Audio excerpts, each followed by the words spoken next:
So you guys just published a book. I think today is the day, publication day of your book, This Life No Balance. Um, the other person is, of course, OC. OC is not here. He will still join us if he gets home on time. But how did this come about? How did three of you come together to write this book? My brother. So it is OC and Farooq that that entangled me in this. Yeah, so it's OC's idea. They got me in kicking and screaming. Yeah. So he got me. It was his idea. He said, "Hey, we write public commentaries on Nigeria, and we seem to share the same. I mean, basically, we share the same opinions about a lot of things. We are kindred spirits, in a way. So why don't you get together and compile our essays in a book form?" And so he said, at the time he didn't quite know Moses, and he said, "Well, your friend, I want him to be part of it. Can you get him interested in detail?" I said, "Sure." So I reached out to Moses and said, "Hey, I have a friend here, Osman Agbo from Houston, who has this idea that we could bring our essays together, establish common threads, and publish a book." And I was like, "Okay." So I got back to him and say, "Hey, Moses is on." He said, "Oh, great.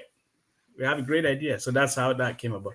So the master instigator of the book is Osman himself, who's not here. Mm. So how did he end up as This Life No Balance? Well, we're looking for maybe Moses has some.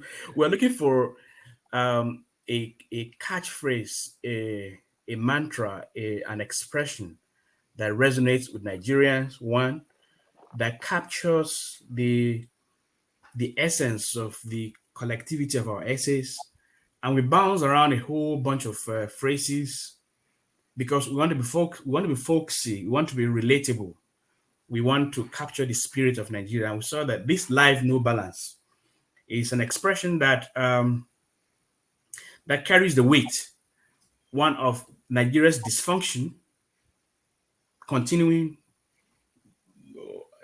seemingly perpetual dysfunctions, the injustices that exist in the country historically and that still continue, the disconnect between governance and the governed, and a lot of the issues that our book captures. We thought that phrase, gives it meaning. It's a vehicle that transports those thoughts, effortlessly.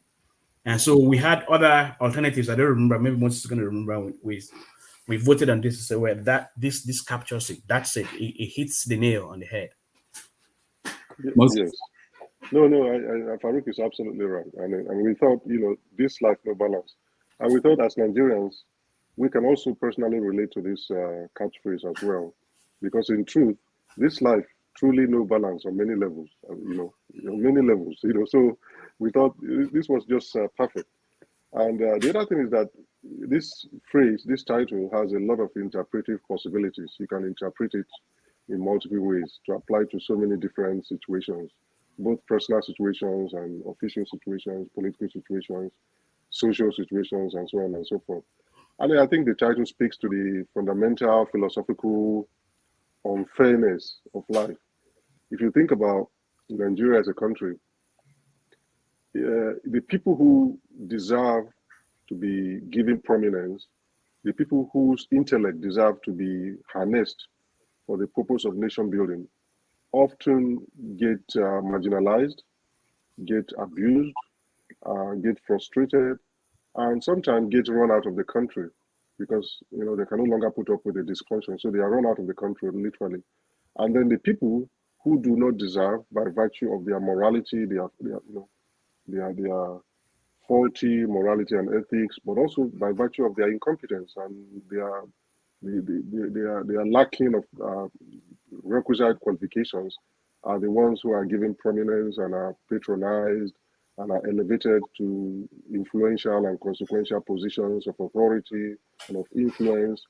And so we think about this phrase as encapsulating that foundational moral dilemma that Nigeria tends to embrace, mediocrity as a policy and willfully, and also tends to be hostile to competence and education, all of the things that make a nation great. And so that unbalances the social fabric and the political system.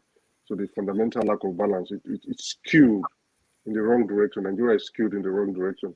And so this pigeon phrase, captures that and captures a whole multitude of other meanings when it comes to our country, Nigeria.